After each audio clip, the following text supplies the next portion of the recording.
Well, I'd like to welcome everybody today to the US-Taiwan Business Council's event. We have a superb lineup of speakers and commentators, experts in their own right, experienced business persons, as well as experienced politicians and policy people to talk about US-Taiwan relations generally and subsets of the Taiwan relationship that are of importance, indeed imperative, at the moment as we dig into key areas like the semiconductor industry. But we also take a step back and look more broadly at the bilateral trade relationship and where aspirationally we hope to see the relationship go. We've had an extraordinary week, frankly, after perhaps 10 years. Maybe you could even go back to '03 and '04 when we've seen this kind of decision making and announcements in the economic relationship. I believe many would agree that since 2017, particularly, we have seen a significant uptick in the strength of bilateral relationships between America and Taiwan. And those issues have, those subject areas, those pillars of the bilateral relationship have been broad and hugely significant. Defense and security, culture, international space for Taiwan, and so on. But the lagging indicator for sure has been economic relations. It has been dogged, indeed, predating the Trump administration through multiple administrations, multiple Republican and Democratic administrations around parochial issues, specifically related to the import of meats, pork and beef. However, very exciting news out of Taipei, as most, if not all, participating today will have noted, as President Tsai decided to take a unilateral step to invest some of the significant political capital she has amassed after her significant re-election victory and her new government this year to unilaterally address outstanding issues on pork and beef, those that she could address through executive fiat. She has, and she has also expressed an interest in working with the Li-Fa-Yuan in pushing through any legislative action that is required to ensure that, in totality, the outstanding agricultural issues impacting pork and beef imports from the United States are complete, and that in respect to executive action, we could see imports flowing in post-January 1, and aspirationally, if the Li-Fa-Yuan is able to tackle outstanding beef issues this autumn, perhaps we will see Q1 next year also those remaining issues. But it's an extremely important action and telegraphs seriousness to the United States about Taiwan's intentions to take the trading relationship to the next level. And it's been greeted and welcomed here in the United States by a broad array of congressional leaders, State Department, NSC, USDA, Commerce. We've seen organizations and associations, and of course, business associations like the American Chamber of Commerce in Taiwan and the US-Taiwan Business Council all step up, congratulate Taiwan, and commend President Tsai's government on taking this step, and then pivoting and recommending to the Trump administration that the appropriate, indeed the only real decision in front of us is the timing to announce an intention on the part of the US government to negotiate a bilateral trade agreement between the United States and Taiwan. That is the direction, that public policy we will argue in events like today, in coming events, in op-eds, and in working with members of Congress and others in advocating for this important breakthrough in US-Taiwan relations. But that wasn't the only thing that happened in the last week. We've also had the announcement on Monday morning at the Heritage Foundation, Walter Lohman's session. Walter and his colleagues at Heritage have worked tirelessly to promote US-Taiwan relations. And Assistant Secretary Stilwell from the East Asia and Pacific Office of the US Department of State announced that there will be a new economic dialogue between the US and Taiwan, hosted by senior government officials on both sides, more senior than we have seen in the past. Again, an extremely exciting breakthrough, and one that can and should operate in tandem with the efforts undertaken, hopefully, by USTR and others, as we hope the US will pursue a trade agreement, but also through this new platform, ways to expand and solidify engagement in critical areas of potential between the US and Taiwan, energy, the research and development in the energy space, the healthcare ecosystem, and of course, as we're going to dig into today, technology. And as a subset of that, although frankly, I can think of no more important area in the technology space than the semiconductor industry. So we've got a lot to talk about today. We've only got an hour, but I want to now tee it up for the US-Taiwan Business Council's chairman, Mike Splinter. We're enormously fortunate to have Mike as our chairman. He has decades of experience in the technology space, in the semiconductor industry specifically. He's worked for Intel at the highest level. He ran Applied Materials, the world's largest semiconductor manufacturing company, making of equipment for semiconductor manufacturing. Mike is chairman of the NASDAQ, and we're also honored to have him as chairman of the US-Taiwan Business Council. Mike, it'd be great if you could say a few words. Well, thank you, Rupert. That was very nice, and thanks for setting the stage. I think it was very appropriate, and I'm sure everybody will follow on with your introductory comments. I'd like to begin today by saying something pretty obvious, that 2020 is going to go down in history as one of the most unusual, stressful, and historically shifting times in the modern era. It's a time of the pandemic, a time of trade wars, a time of nationalism, a time of unrest, a time of a dramatically increased worry about security. These things and more will frame the new normal in the world, and how we look at supply chains and the security of those supply chains certainly will change forever. Many issues have become apparent that most people just didn't know. Like critical medicines are not made in our country, and inventories for those medicines might not be sufficient to care for our people. Similarly, most people assume that the supply chains that deliver our critical goods are secure, multi-source, to protect the flow of these goods under all circumstances. But certainly, as we've learned this year, that simply is not the case. It's not true. As these issues have surfaced, there is a tremendous amount of re-engineering and redesign going on to make these critical supply lines more diverse geographically and to create more security around them. Well, I'm sure most people are aware their smartphones are assembled in China. They're likely not aware that the most critical components of the phones are made in Taiwan. This is also true for computers, game consoles, and many other critical electronic components. During the last 50 years, semiconductors have become increasingly more prevalent in our society and have fueled the rise of the computing revolution, the communications revolution, the internet and social media revolutions. And now we're on the brink of artificial intelligence, autonomous driving, and many other great breakthroughs that we're going to see in the next few years. And of course, you guessed it, semiconductors are enabling these breakthroughs as well. In fact, they have powered or enabled pretty much every next big thing that we've seen in this last 50 years. They're at the heart of nearly everything, and everything becomes better with semiconductor technology embedded in the operation of the system, from refrigerators to medical research to cars, you name it, even binoculars. In the last few years, there's been a significant shift in where the most advanced semiconductor devices in the world are made. Today, they're made in Taiwan. As TSMC has taken the lead in semiconductor technology, more customers have gravitated to using their services.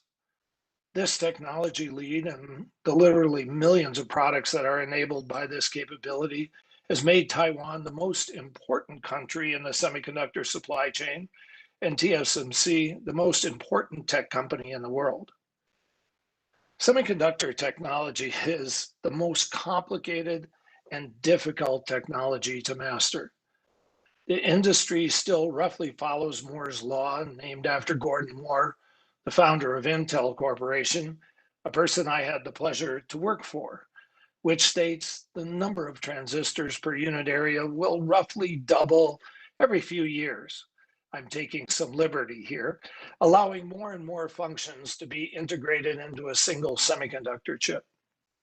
The desire for more functions per chip sees no end, thus creating a tremendous drive for ever advancing technology nodes. It is a never ending technology treadmill, if you will. As these technologies advance, they become exponentially more complicated and difficult to create. And the R&D investments to continue the treadmill cost many billions of dollars each year at each leading semiconductor company. The factories designed to build these devices at volume and scale can cost $10 to $20 billion or more. In recent years, China has realized the criticality of semiconductors and developed a policy that plans to develop the capability to fabricate most of their semiconductors domestically over the next few years. They've recognized not only the economic importance of this industry, but what it means from a country security and a political standpoint. They are investing tens of billions of dollars a year to make this plan a reality.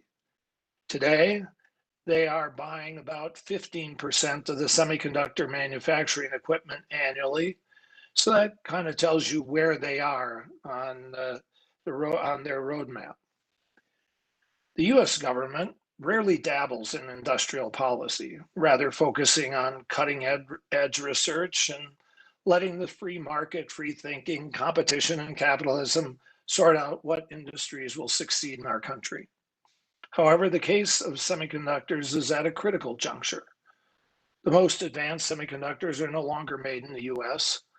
We need to ensure that our supply chain for these critical devices are never interrupted due to political or regional issues. Government support for the industry is not unprecedented. In the early 90s, the semiconductor manufacturing equipment industry was in some difficulty, facing significant competition.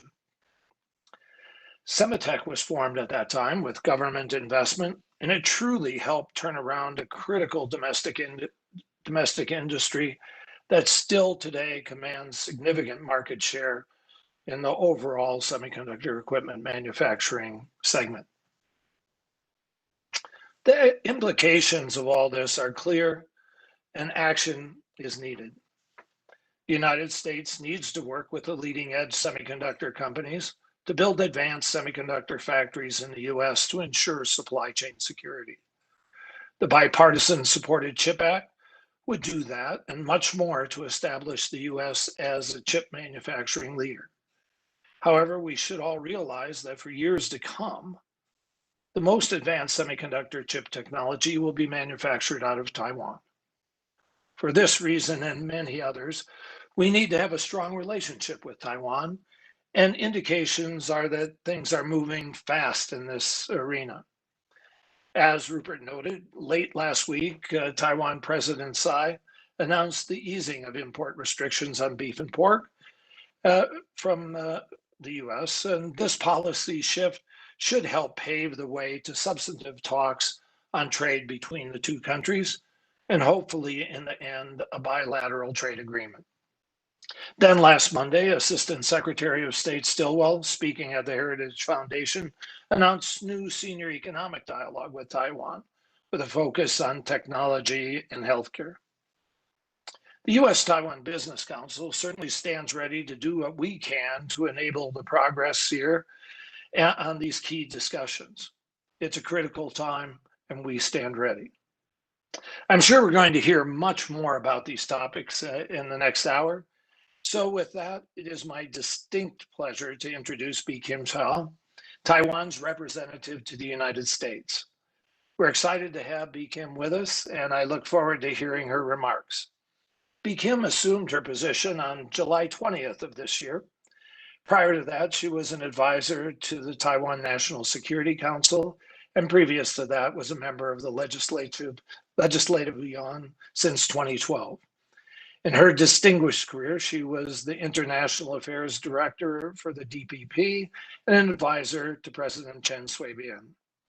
B. Kim is no stranger to the United States, as she holds degrees from Columbia University and Oberlin College. We're fortunate to have her with us today, so without further ado, let me introduce B. Kim Sao. B. Kim?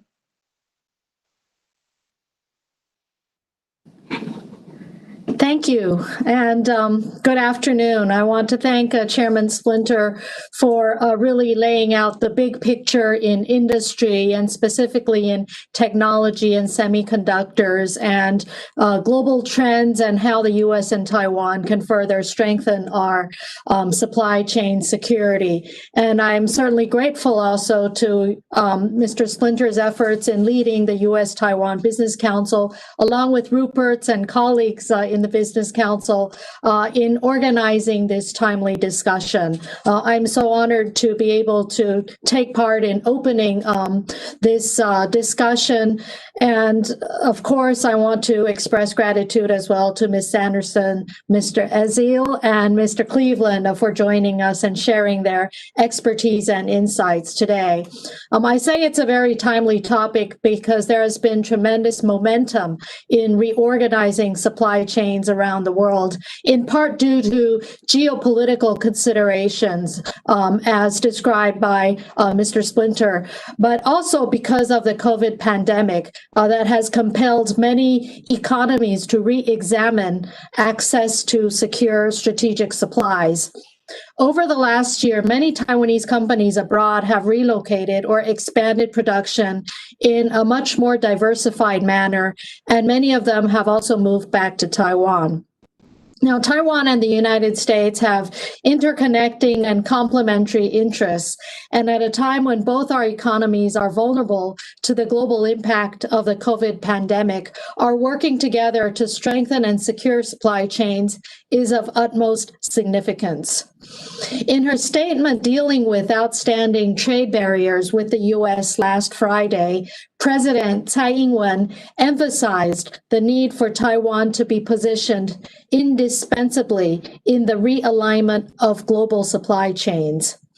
In Asia, regional trade blocs, CPTPP and RCEP, are at the final stages of formation, and Taiwan cannot afford to continue to be excluded and marginalized from new economic opportunities.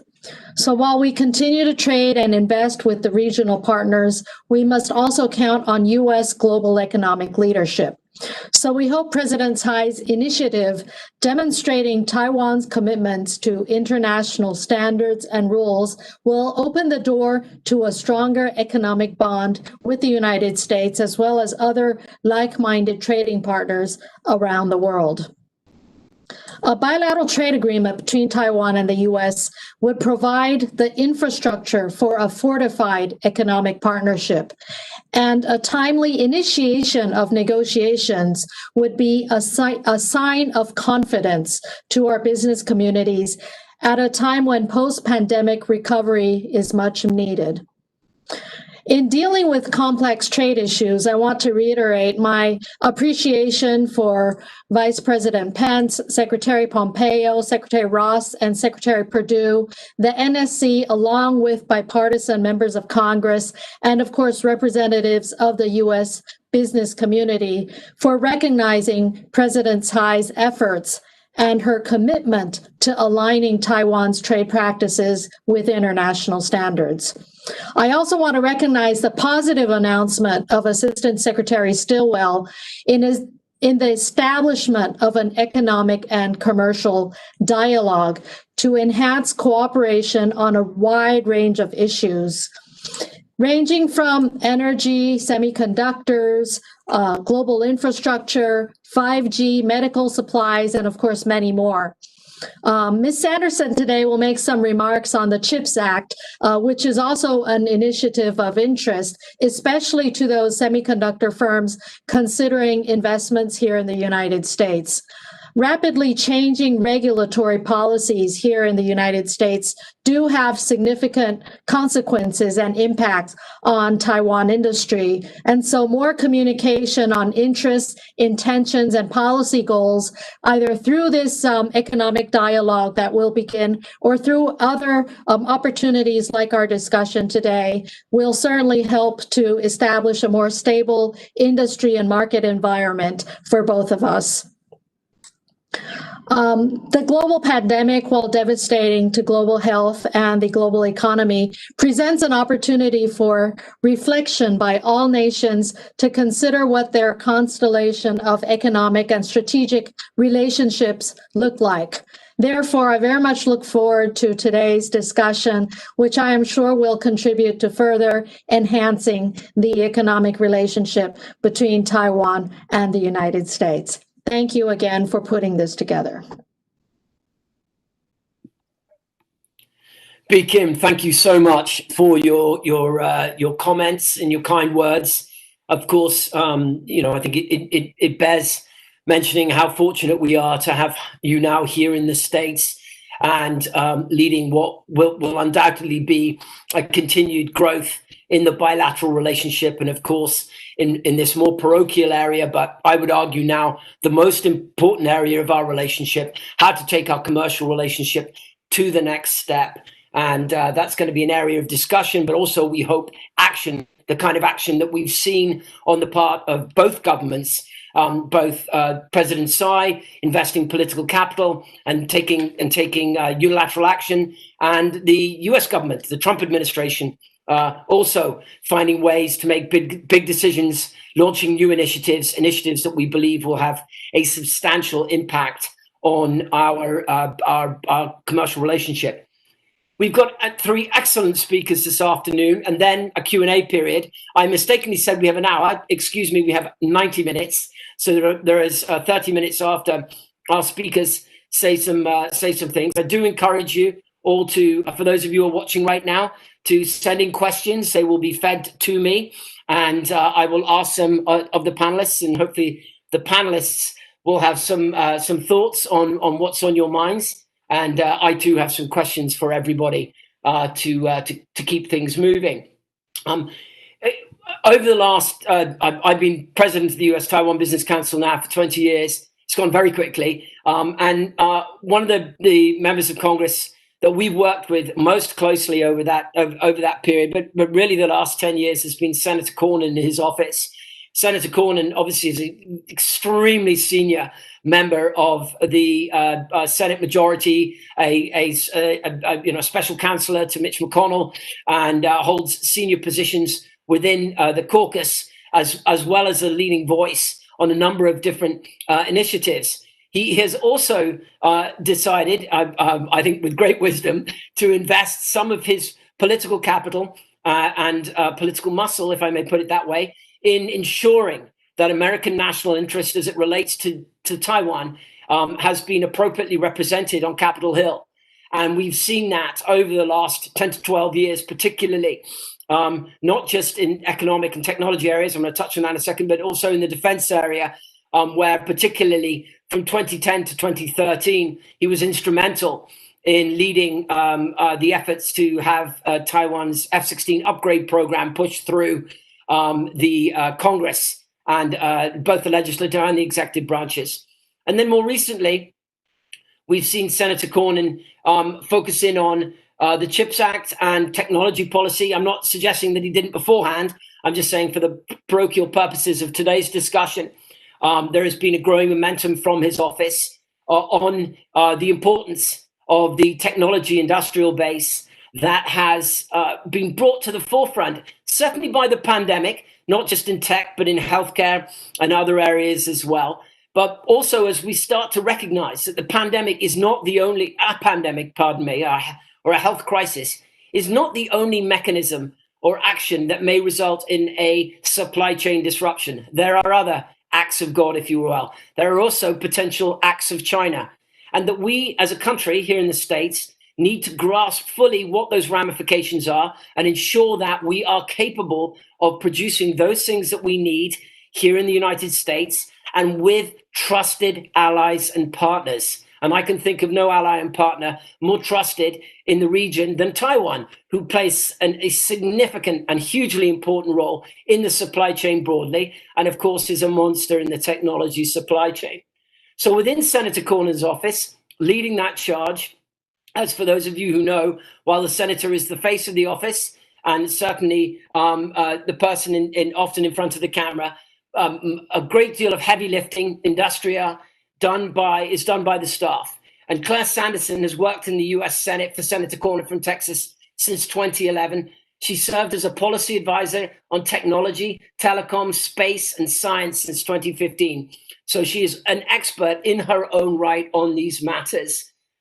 She hails from Denver, Colorado, and has a Bachelor of Arts in Corporate Communications and Public Affairs and a Bachelor of Science in Political Science.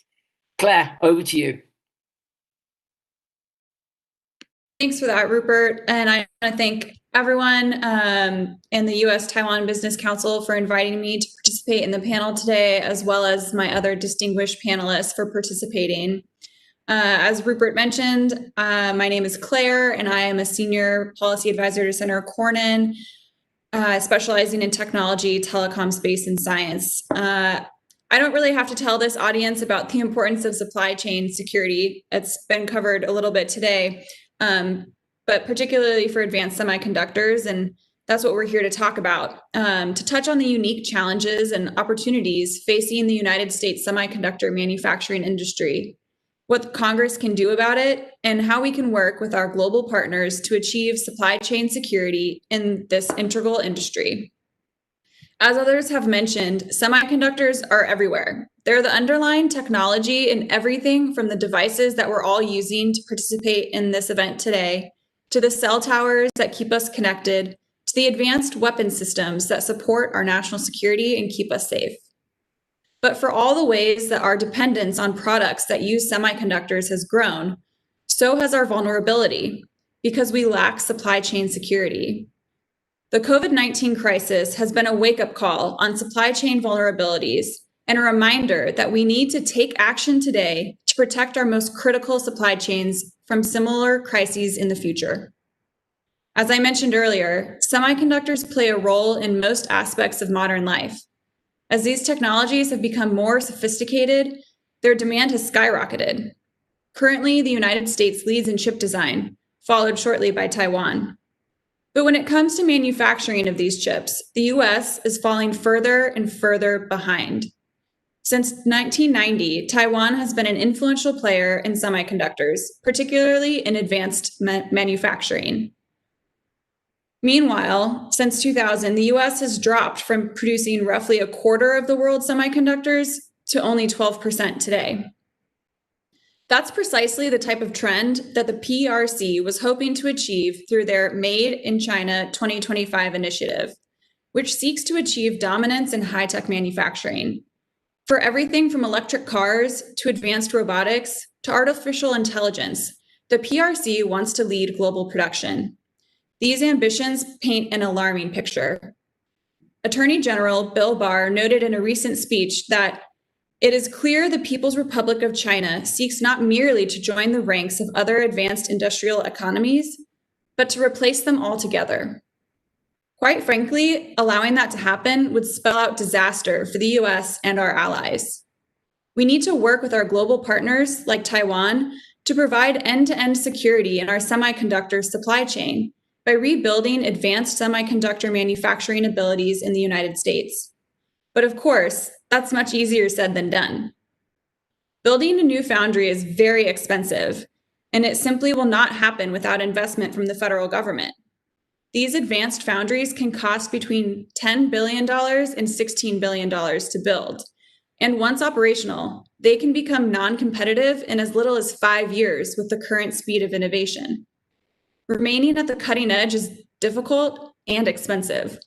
Building a $13 billion foundry that depreciates as fast as a new car is not something boardrooms and shareholders easily support, and helps explain the declining rate of manufacturing here in the US.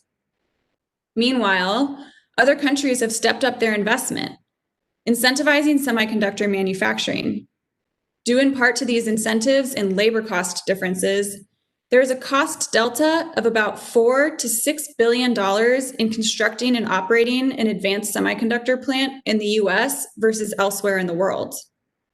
According to the Organization for Economic Cooperation and Development, between 2014 and 2018, foreign nations gave more than $50 billion to semiconductor firms to support construction of their fabs. It's time for the United States to pull our head out of the sand and start competing for large-scale advanced domestic manufacturing. It's going to require a strategic investment from the federal government to regain our lost ground and secure one of our most critical supply chains. That's why Senator Cornyn, along with Senator Warner of Virginia, introduced the CHIPS for America Act this June. This legislation will restore American leadership in semiconductor manufacturing and ensure long-term national security and economic competitiveness. It achieves this by creating a temporary 40% refundable investment tax credit for qualified semiconductor equipment and any qualified semiconductor manufacturing facility investment expenditure through 2024. It then phases down over the next few years when it eventually expires.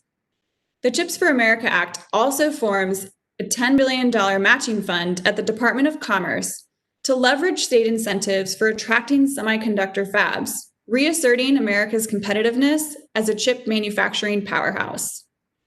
The legislation also encourages international cooperation with our strategic partners like Taiwan by establishing a $750 million multilateral trust fund at the Department of State to promote consistency and transparency in international policies related to semiconductor supply chains and greater alignment in policies towards non-market economies.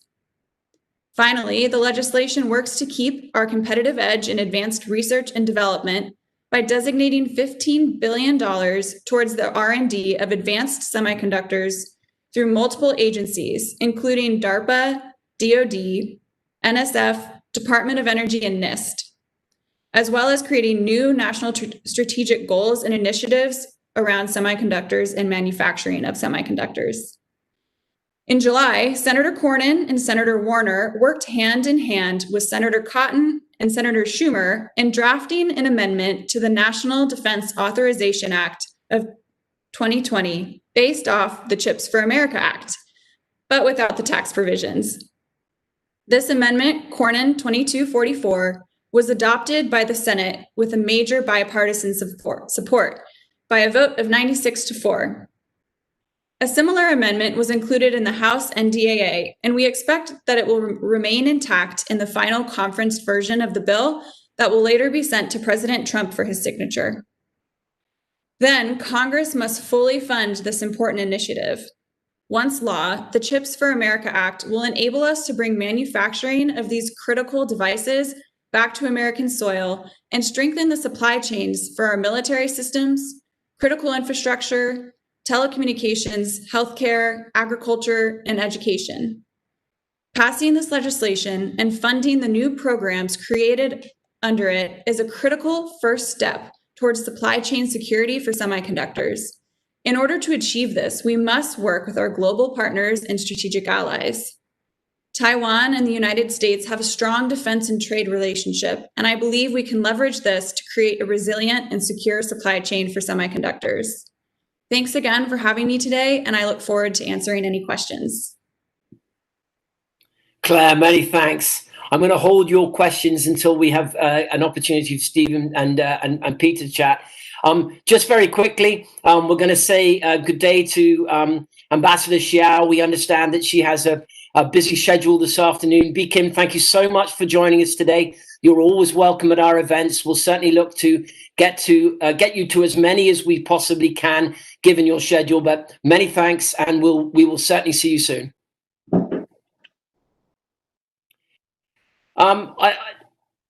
Next on, I'd like to, what in essence we've done with today's program is with Claire and Steve and Peter, we have, we're touching on the legislative, sort of the academic, and then the corporate side of each of these angles. And Claire, thank you so much. We're definitely going to be coming back to your comments and insights on what's going on up in Congress in respect to this important area. We're hugely fortunate to have Steve Easel with us. Steve is the Vice President of Global Innovation Policy at the Information Technology and Innovation Foundation. He focuses on science and technology policy, international competitiveness, trade, manufacturing, and services issues. And Steve is presently in the midst of a study on this subject matter and technology cooperation between the US and Taiwan. So he's certainly in an excellent position to make some comments. Steve, over to you. Well, Rupert, thank you very much to you and the US-Taiwan Business Council for the invitation to participate in this very important and interesting seminar this afternoon. I'm Stephen Easel. I'm the Vice President of Global Innovation Policy at the Information Technology and Innovation Foundation. We are a nonprofit, nonpartisan science and technology policy think tank dedicated to advancing pro-innovation-based policies in countries around the world. And we've been ranked actually the world's leading science and technology policy think tank by the University of Pennsylvania Global Go-To Think Tank Index for the last 3 years running. Today, I wanted to briefly share with you results from a research report we released last summer called Global Trade Interdependence, US Trade Linkages with Taiwan, Korea, and Mexico. And the intent of this report was to take a very deep dive into the trade linkages between the United States and some of its most critical trade partners in these three nations. Because we recognize that with the internationalization of supply chains, the success of original equipment manufacturers in one country depends greatly on the health and vitality of their suppliers in other nations. So Apple depends upon its semiconductor suppliers in Taiwan. Ford and GM depend upon auto parts suppliers in Mexico and Taiwan if they are going to be globally competitive. And so this report took a deep dive into looking at trade and value added, intra-industry trade and value added, so trade within the same advanced technology industries, other details like the extent to which domestic value added was comprising a share of countries' gross exports, and what the composition of product trade was, capital, intermediate, or final goods. I won't go much into depth other than to say that what the report revealed was truly that Taiwan is one of America's most important trading partners and vice versa. Bilateral US-Taiwan trade totaled $95.5 billion in 2018. America is Taiwan's second largest trading partner and largest source of FDI. Taiwan is America's 11th largest trading partner. And US trade with Taiwan supports 210,000 US jobs in 2018, 130,000 jobs supported by goods exports, and another 80,000 through services exports. Now, and this is the only chart I'll show with deep data.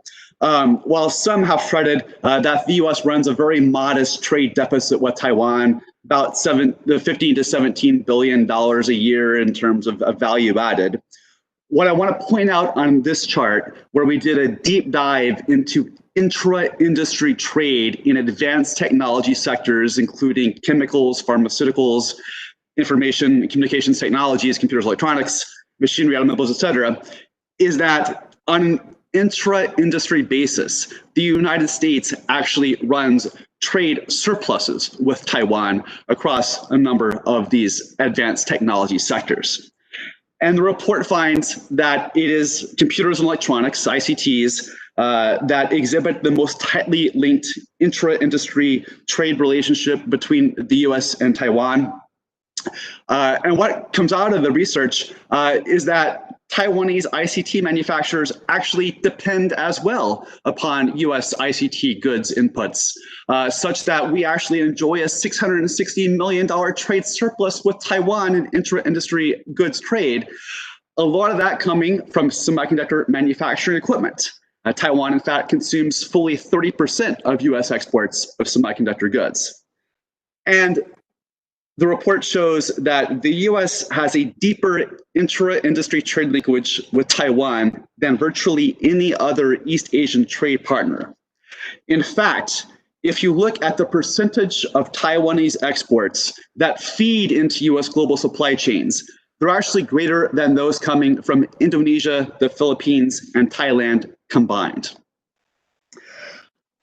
That said, a recent report from the US Congressional Research Service finds that, quote, US data on trade with Taiwan may actually understate the importance of Taiwan to the US economy because of the role of global value chains. And this recognizes Taiwan's critical role as a key provider of competitively priced technologies and components that are indispensable to the competitive position of a variety of US high technology industries. As we've talked about, we see this no more clearly in any sector than semiconductors. Again, this is a deeply symbiotic and mutually beneficial relationship. And what's evolved in the global semiconductor industry really over the past 2 decades is an internationalization of supply chains, but also the advent of what's called a fabless foundry model. This being that companies such as Qualcomm or AMD will concentrate on R&D and chip design. So designing latest generation chips that can go into mobile phones or autonomous vehicles or high performance computing systems. And then these designs are sent to a firm like TSMC, where they can be manufactured with, as Mike said, some of the world's most cutting edge factories. So what we have seen then is the emergence of a two-way relationship. So today, US ICT companies account for 65% of global demand for this type of fabless semiconductor manufacturing. And Taiwanese companies reciprocally account for 73% of semiconductor revenues coming from this industry. But what's happened is that this partnership has enabled continued U.S. leadership in certainly in the R&D and design facets of the global semiconductor industry. And while impressively, Taiwan has doubled its share of value added globally in the semiconductor industry from 2001 to 2017. The US share of global value added has remained roughly the same, even though if you look at a nation like Japan, it's actually seen a 25% decrease in its share of global contribution to the semiconductor industry. And the key reason why is that it hasn't embraced the globalization of supply chains. This opportunity where the US has had the ability to allow its firms to concentrate on the high value added, the high end cutting edge activities of designing chips and integrating them into AI and drones and driverless cars.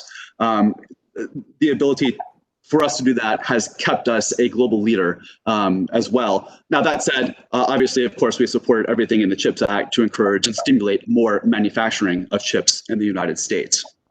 A couple points in conclusion here. First,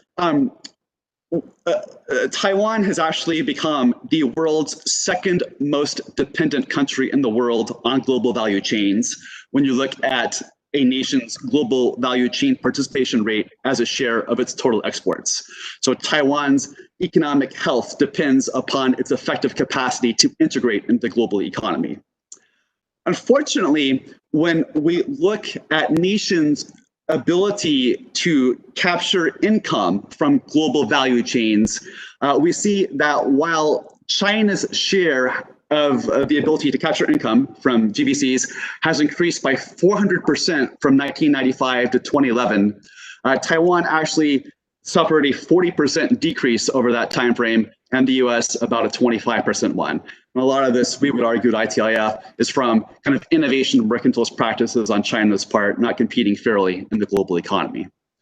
So my final two slides, observations and insights and policy recommendations. The first is just to really reiterate this point that the US-Taiwan trade relationship in advanced technology industries is symbiotic and mutually beneficial. US security would benefit greatly from integrating Taiwan and its advanced technology enterprises work closely with the US technology ecosystem. One element of this, of course, is that Taiwan has made very substantial and effective efforts over the past 5 years to increase, for instance, its intellectual property environment, stronger trade secret protections, stronger protections for copyright. When American firms are doing businesses with Taiwanese partners, they know that it's going to be an environment where the technology is secure, their intellectual property rights are protected. Much more of a fear of that, of course, in China. I know there's a lot of talk in Washington about reshoring and bringing manufacturing back to the United States. And while, yes, that's important, and while strategically it does make sense to decrease U.S. dependence on Chinese suppliers for critical goods, even in cases when it doesn't come all the way back to the United States, it still matters. When it goes to Taiwan or the Philippines or like-minded countries, it matters. And in fact, UNCTAD has found that Taiwan has been the country that has gained the most from the trade diversion effects of the US-China trade spat, over $4 billion in the past year alone. Also, the US can learn from Taiwanese manufacturing reshoring initiatives. Taiwan's action plan for welcoming overseas Taiwanese businesses to return to invest in Taiwan has attracted over 150 Taiwanese enterprises, which have repatriated over $23 billion in investment in Taiwan over the past 2 years. And it's a very thoughtful program that coordinates considerations around land, power, water, tax credits for equipment upgrades and R&D. The United States should look seriously at the smart things countries like Taiwan or Japan have done to bring manufacturing back to their nations. And lastly, 5 quick policy recommendations. Of course, ITIF endorses the call to establish a bilateral trade agreement between the US and Taiwan. Not only would doing so, of course, be a sign of US commitment to the Indo-Pacific strategy, and be a way to secure these vital supply chains and advanced technology industries, it would actually make economic sense for both nations. A recent study found that a US-Taiwan BTA could increase real US GDP by over $5 billion a year, decrease the US trade deficit with Taiwan by 75%, and create another 27,000 jobs in the US. Doing so makes geopolitical and economic sense. Likewise, the United States should join the CPTPP. In ITF's estimation, it was in fact a grave strategic error for the Trump administration to pull the United States out of the TPP. We need to get back into the CPTPP on good terms, and we need to bring Taiwan with us. We need to facilitate Taiwan's participation in international forums like the World Health Organization and the Interpol. We should consider establishing an innovation experts working group between the US and Taiwan. This newly announced economic dialogue, I think, is fantastic. But for instance, my colleague Rob Atkinson actually was on a Obama administration chartered innovation experts working group between the United States and China. We should have this with Taiwan, right? Not with China. And finally, US policy and working with like-minded countries really needs to continue to confront Chinese innovation mercantilism and allow competition in these extremely important high-tech industries like semiconductors to unfold in accordance with the WTO principles of transparency, non-discrimination, and equal treatment that all countries have committed to as part of being members of the WTO. With that, thank you so much. These are extremely important topics, and we at ITIF are happy to do all we can to continue to contribute to the dialogue around how we can deepen US-Taiwan trade and economic linkages. Thank you. Steve, thank you so much. That was just outstanding. I was busy scribbling away a bunch of different stuff, but we'll certainly be coming back when the Q&A starts, and I'm going to want to talk with you a little bit more about reshoring, supply chain disruptions, and that third to last slide that you had over the movement toward China. Our last speaker today is no stranger to many of you. Peter is a highly experienced DC operative who spent a chunk of his formative career up in the US Congress, serving several bosses, and then came down and made his mark in corporate affairs, working for Intel over a number of years. I should note, if you didn't catch it, that Mike Splinter, our chairman, sits on the board of TSMC. And in the last several years, TSMC has moved to a point where clearly they believe that a greater understanding and indeed engagement with the policy community here in the US is in their best interest. And we are seeing the outcome of that epiphany, if you will, in the brilliant hiring of Peter, who has the background to provide TSMC with an authoritative voice to provide counsel back to Taipei, but also to represent TSMC's interests in the industry that Mike and Claire and Steve have been framing for us this afternoon. Peter, over to you. Well, great. Thank you so much, Rupert. It's terrific to be here. And I thought I might just start by saying TSMC really extends its heartfelt support to the American people and the US government in this difficult time of COVID. We've done everything we can with PPE contributions and donations to food banks and what have you. So this is a very challenging period, and TSMC has invested as best it can to help the American people. On terms of Mike, you have an invaluable leadership figure at the council. I've known Mike for years. He really is a distinguished and accomplished senior semiconductor executive, really over 35, 40 years. He's been in and out of Washington, so I think the council is extremely fortunate to have him as your leadership figure as we go through this period. And I wanted to, it's too bad Kim left. She and I crossed paths back in the 90s when I was at the Foreign Relations Committee, when she was representing the DPP's office here, and she's really an extraordinary figure and has done so well. I came out of my COVID hibernation, my 6-month hibernation, to have one meeting, and it was with Kim. Masks were on, and we were 6 feet apart, but I'm thrilled that she is here. So Rupert mentioned that I might provide a corporate perspective. The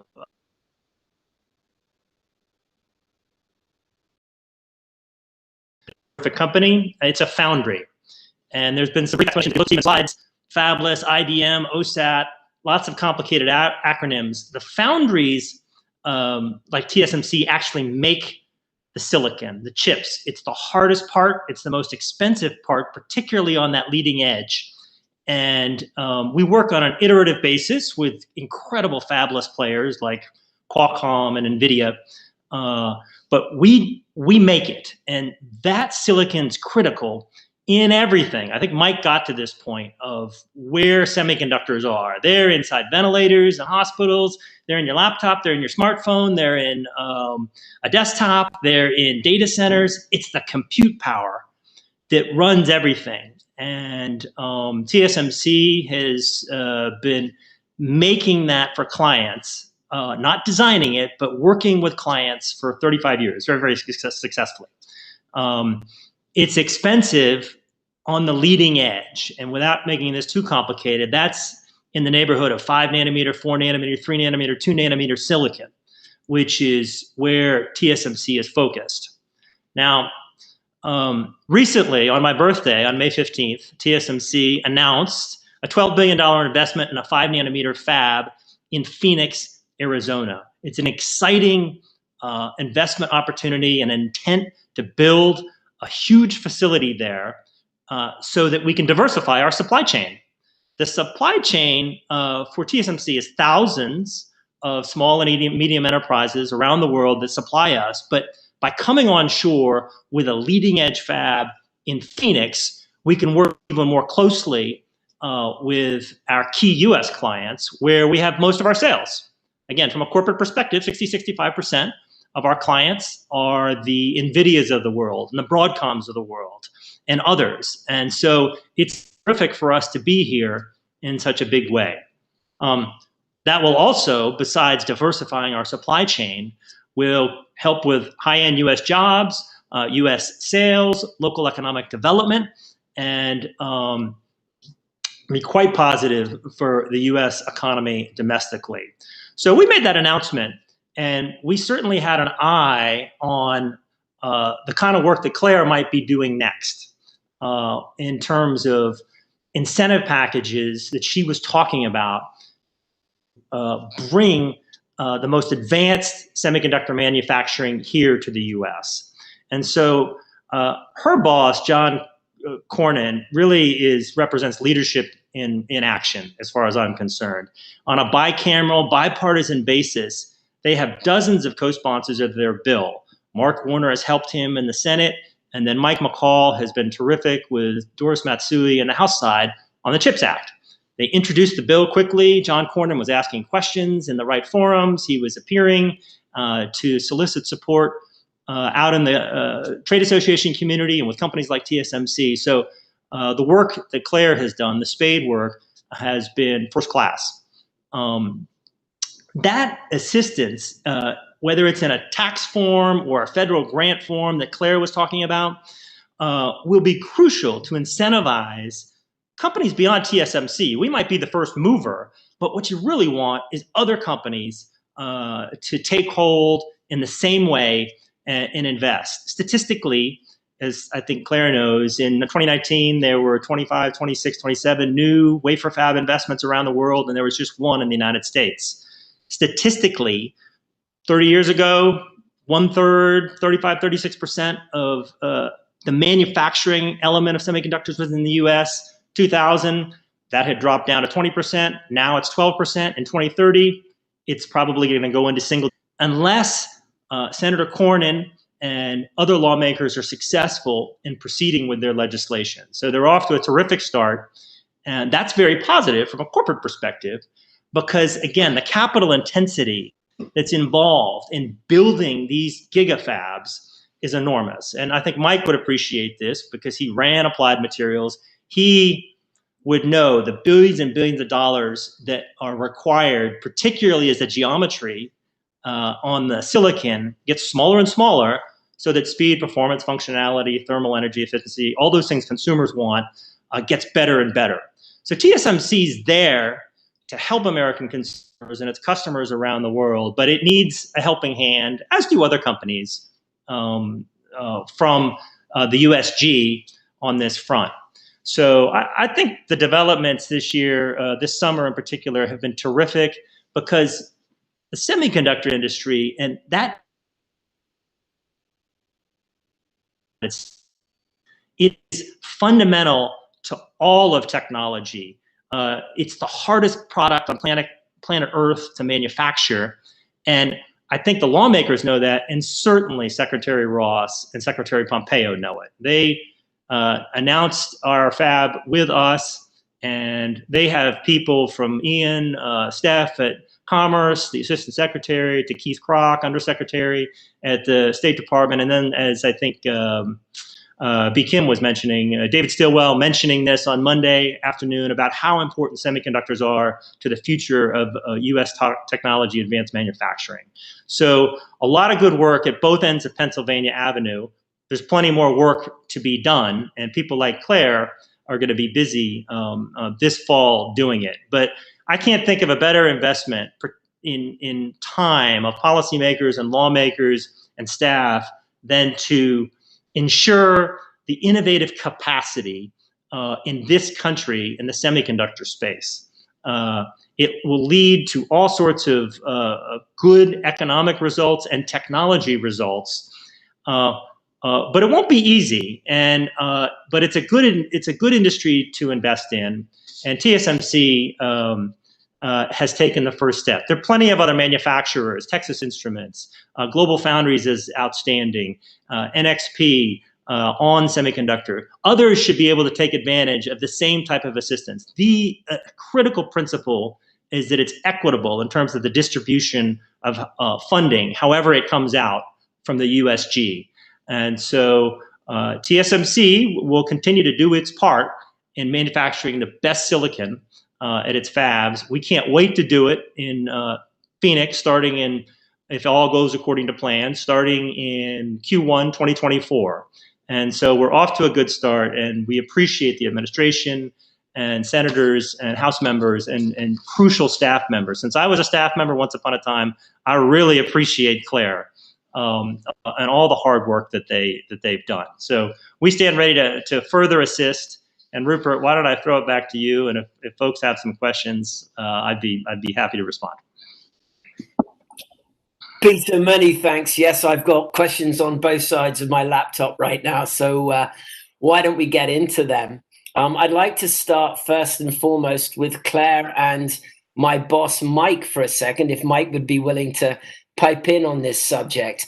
But it seems to me, and Peter, do please correct me if I'm wrong, but part of the reason that Phoenix was attractive is the semiconductor clustering that already exists there with Intel, among others, already on the ground there.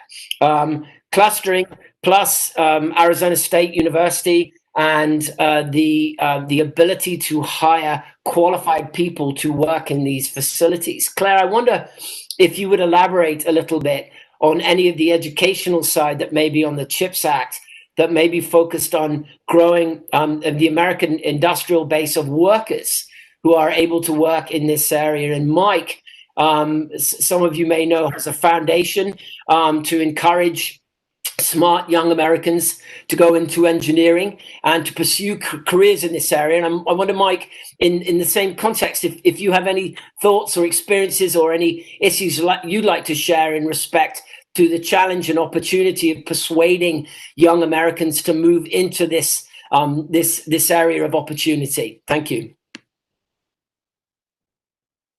Sure, I can start with that. And y'all are very lucky that I also handle education policy for Senator Cornyn. So I have a robust knowledge and education of Texas. And I think that STEM education, you see a lot of support for increasing federal funding for STEM programs across the board, and particularly in states like Texas, where we see a lot of companies moving to Texas, taking advantage of the wonderful business environment that our governors have created there. And we have a lot of companies that need talented workers, and there is a lack of that. And so across education in general, there is education policy in general, there is efforts to increase STEM education, particularly in the CHIPS Act and in Cornyn 2244. We do not have a bit of a nod to that. In our R&D section, we encourage the newly created subcommittee on semiconductors to work with the Secretary of Labor on creating workforce development programs in order to provide these workers, these skilled workers, for these new advanced manufacturing facilities. Because that's one of the things that we've heard from companies, that even if I build, who am I going to have staff these facilities? And so we need to make sure that we create a robust ecosystem of skilled workers to fill those roles. Additionally, in the final Cornyn 2244 version for the grant program under Commerce, in order to receive a grant, the company who is applying for the grant must work with local education agencies as well as higher education institutes to create more STEM education and stimulate that workforce system. So it's certainly something we're mindful of and hope we can encourage. Thanks, Claire. Mike, would you have anything to add, given your experience? Well, Rupert, I think it's an incredibly exciting time in the semiconductor industry. While a lot of people talk about reaching the atomic limits for these transistors, the switches that make up semiconductor technology, this is the time for innovation. There needs to be the next generation of integrated circuits and integrated circuit technology.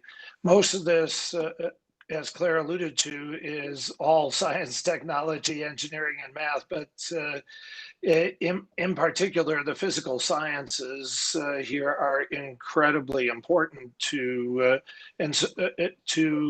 advancing the next generations of semiconductor technology. And we have great engineering universities all around this country. In the Midwest, great engineering. Texas has great engineering. And of course, we all know the great engineering schools on both coasts. The United States has outstanding engineering and science education. We're still the envy of the world here. Many of the engineers and R&D people at TSMC, for instance, went to graduate school in the US. Our graduate schools are fabulous. So I at the higher end of the spectrum, I don't think these new operations that'll be facilitated by the CHIPS Act and the R&D that will be facilitated by it, they will have the young researchers and the newly minted engineers. And of course, we have a broad array of people already working in the semiconductor industry here. I'd say two things.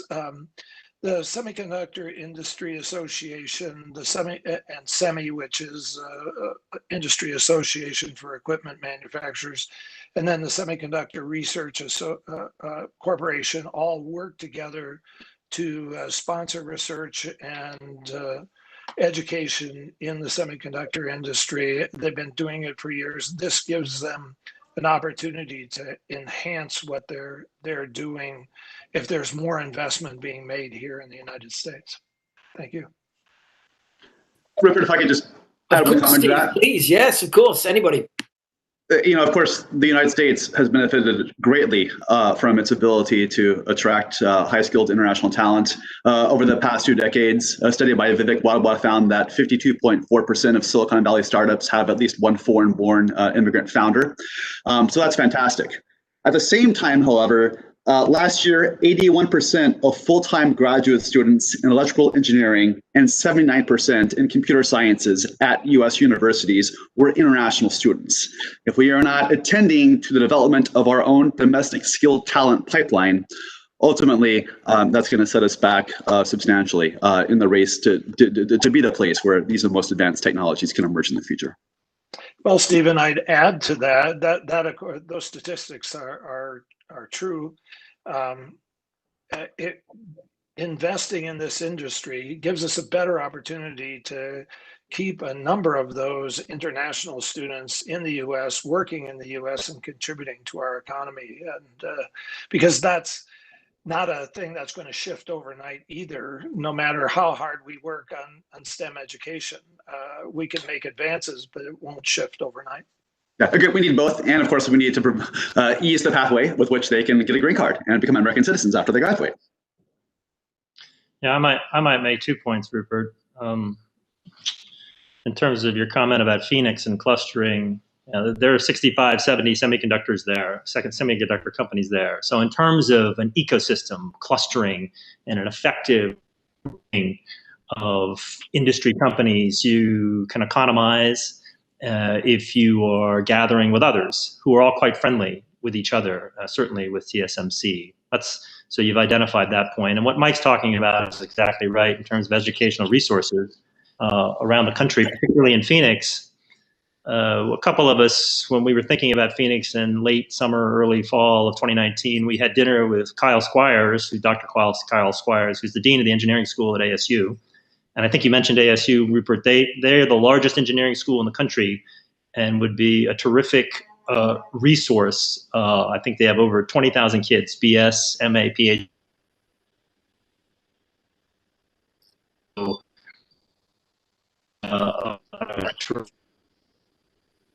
Institution had in mind in terms of being in Phoenix. Thanks, Peter. We are, of course, very blessed to have Matt Salmon, who's the head of ASU's government relations arm, former member of Congress. And when he was in the House, Matt was an extraordinary supporter of US-Taiwan relations and American national interest as it related to Taiwan. And now we're fortunate to have Matt over at ASU. And certainly, as you point out, ASU is an absolute monster in this space. So great to have convergence there and somebody who's really able to understand the Taiwan relationship and weave all of this together. For all our speakers, when I put a question or maybe directed at one of you, it's open season. So everybody, please feel free. This is what we want, about an organic discussion about subjects that have been raised or that I might raise. We've got a question in here coming from somebody watching streaming over YouTube. And I want to broaden it out a little bit here and see if we can think a little bit about what, as we've talked about the supply chains here, the challenges in the chip space specifically. Are the lessons learned, or are we learning lessons for the broader supply chain that might impact other ecosystems like healthcare, for example? In your view, are there similarities in different industry sectors that are applicable across the board in respect to the supply chain? Steve, I'm directing that initially at you, but honestly, everybody, please feel free.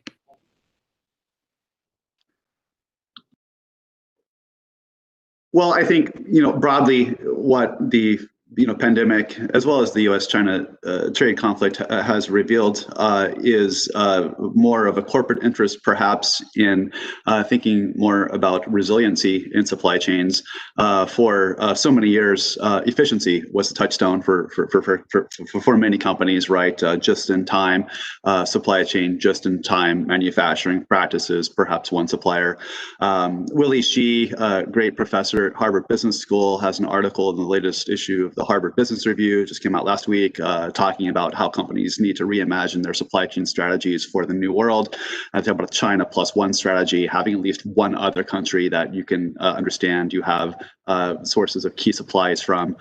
So certainly, I think companies will begin to think differently about their management of supply chains in this era.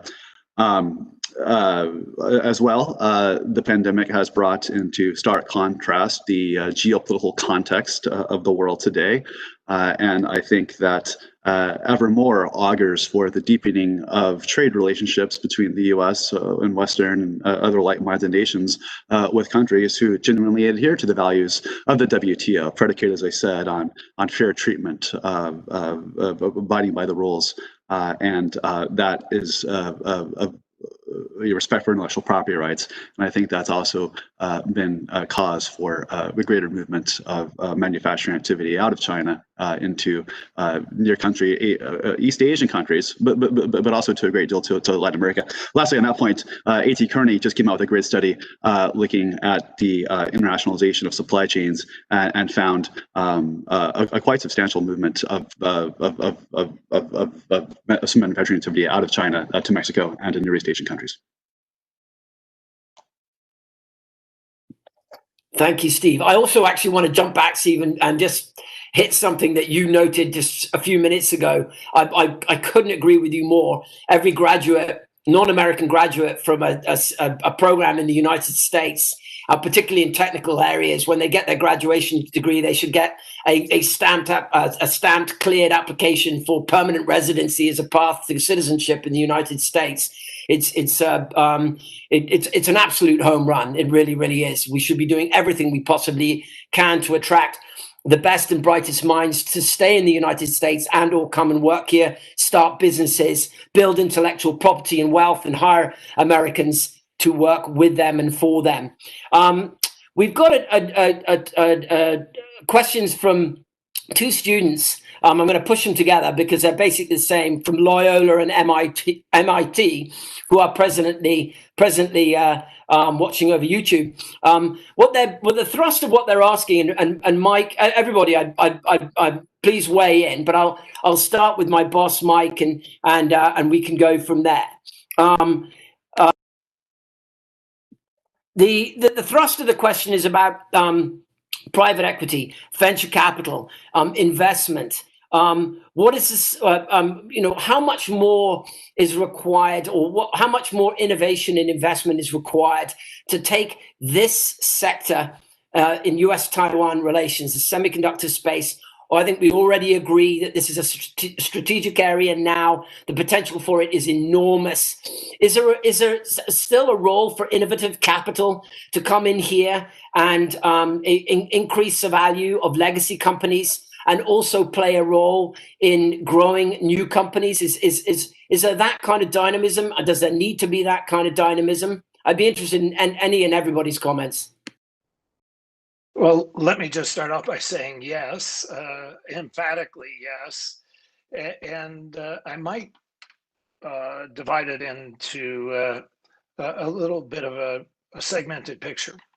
I think on the front end of new ideas, this is, and by new ideas, I mean applications for semiconductors, things that are happening in areas that we already know about: cryptocurrency, autonomous driving, space exploration, AI, all these kind of technologies that are being developed. This is a great place for venture capital, and venture capital is investing. Let me put medical research into that category as well, because what's happened in medical research is the ability to simulate different drug combinations, for instance, has been enabled by AI and computing power around the world. These areas, venture capital, private equity, are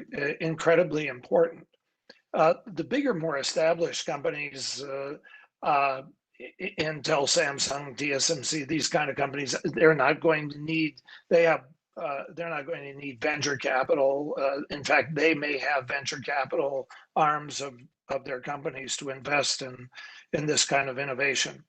And then in the design technology, these chips, as you can imagine, are getting so incredibly complex with billions and billions of transistors on each one.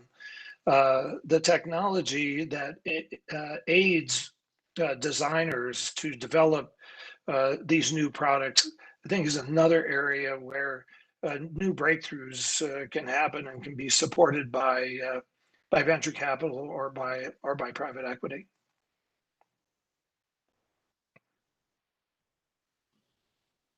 Thanks, Rupert. Thanks, Mike. And does anybody else wish to weigh in on that issue? Okay. The only comment I'd add there, perhaps, is that in the year 2000, 95% of global venture capital was invested in the United States. Last year was 50%.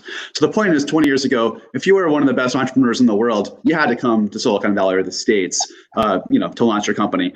Today, the global playing field is much more equal, and that's ever the reason more why we need to make it easy for the best and the brightest to come here. I think enormous opportunity for VC to contribute in this industry. So much of what will happen next is the ability to design these chips into next generation applications, like artificial intelligence, like high performance computing, and that doesn't necessarily require the $20 billion scale to make the TSMC factory, because TSMC's foundry model has made it possible for innovators to design that chip and then have it built at their factory in Arizona. Thanks, Steve.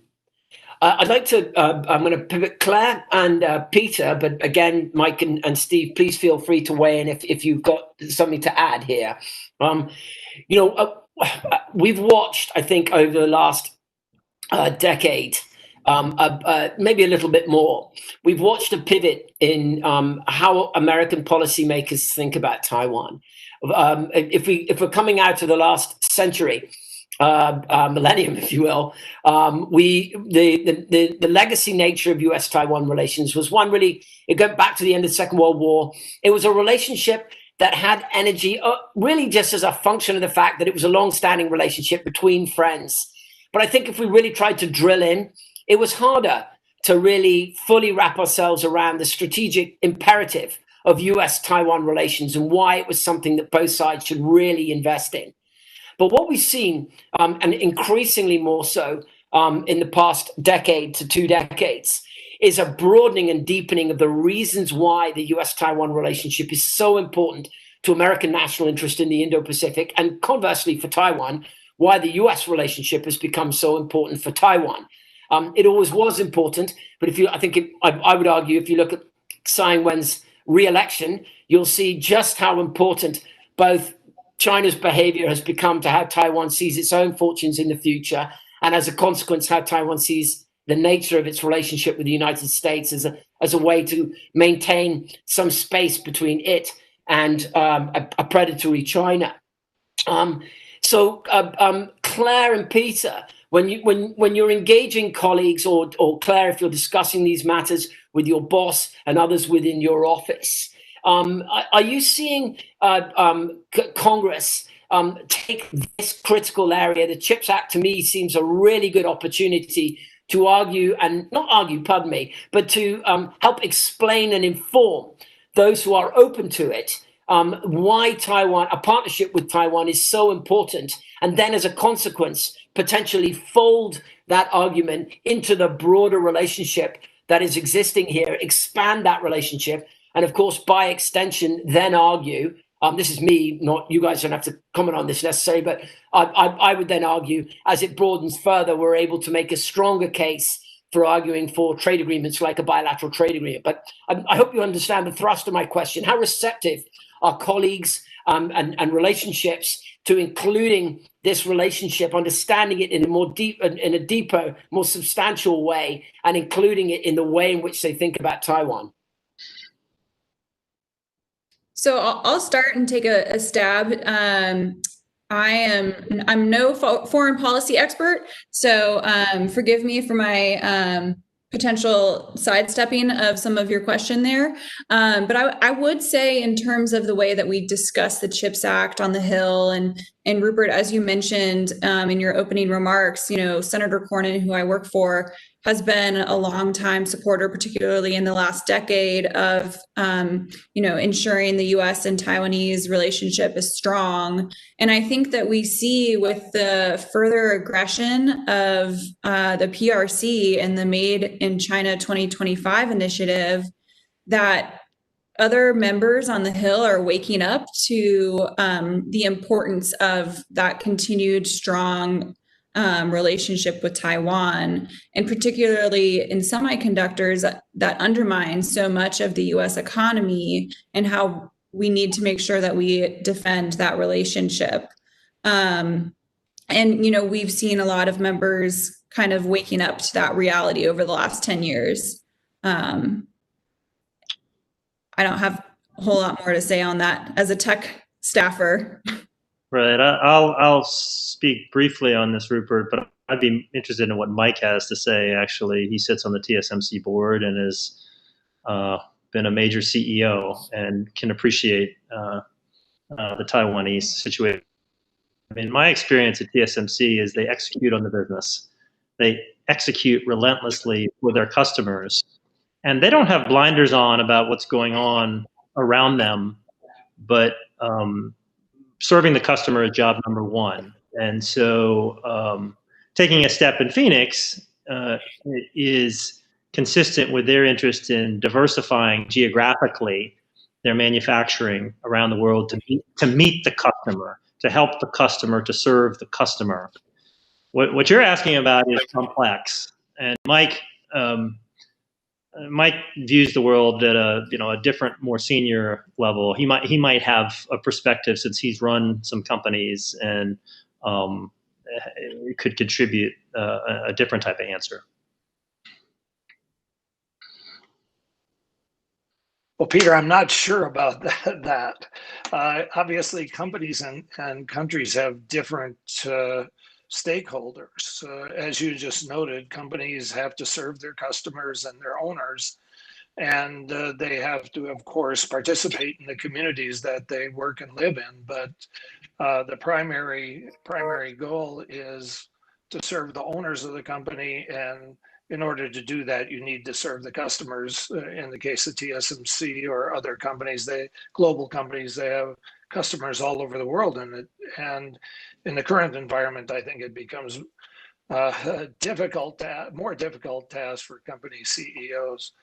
As far as Washington and our government perspective, I think over the last 20 years, it's been an increasing view that semiconductors are more and more important.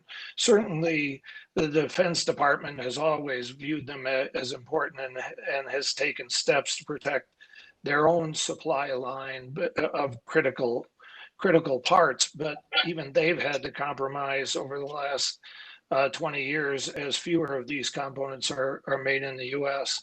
And I think with the recent move, with 2020 happening the way 2020 has, I think it's brought the semiconductor industry to a new light. It's brought Taiwan to a new light, and the need for action has become much, much more clear than it has been in the past.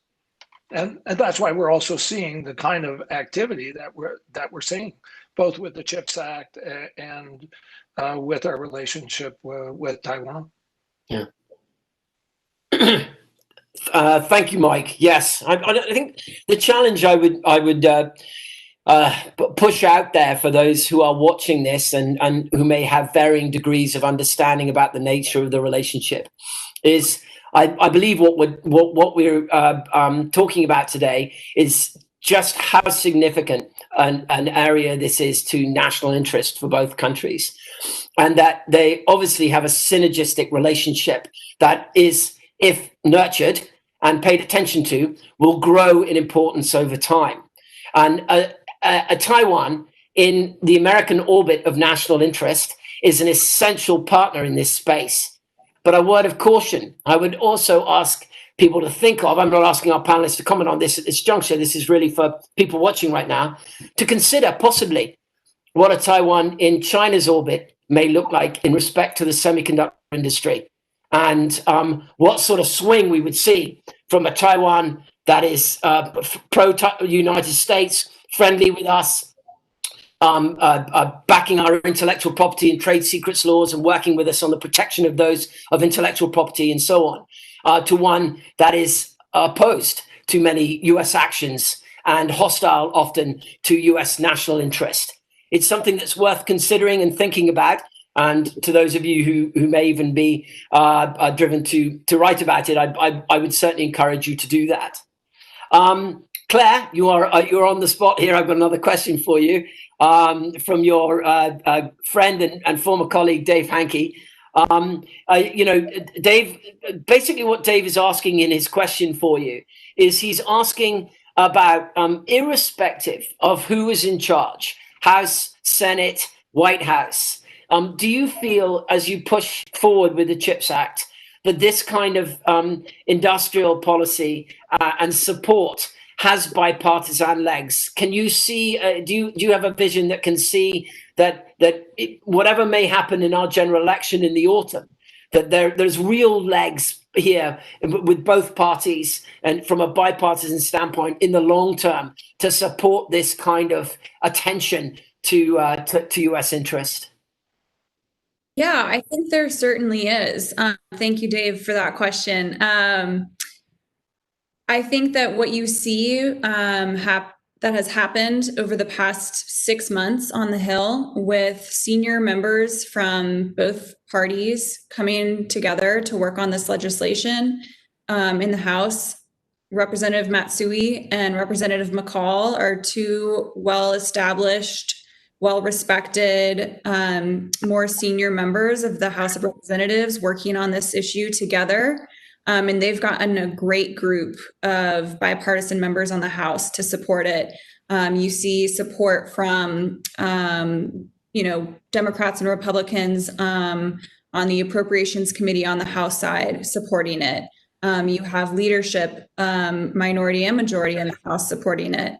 And then over in the Senate, the same thing. We have Senator Cornyn and Senator Schumer, who often folks don't get to watch them work together on moving a piece of legislation through the Senate together. And this is such an important issue to our country and our national security and our economic security that you see members reaching across the aisle to push this forward. And so I think that there is significant support for it, no matter what happens in the election. I also would like to think maybe we can get it done before then, but who knows?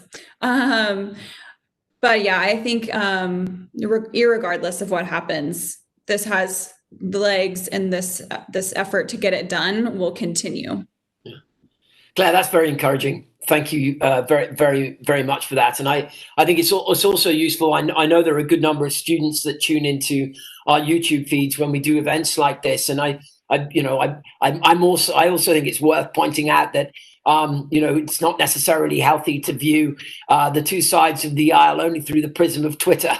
That perhaps that there is a great deal of cooperation that takes place focused in on U.S. national interests, and it's extremely encouraging to hear from you that in your experience in dealing with different offices, you see longevity to this effort and a seriousness on both sides of the aisle to focus in on that.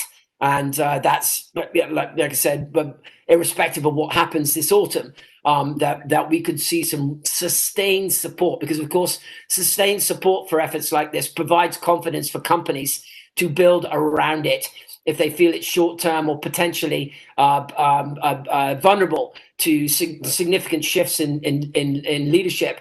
That may cause them to hit the pause button when what we really need is them to move forward.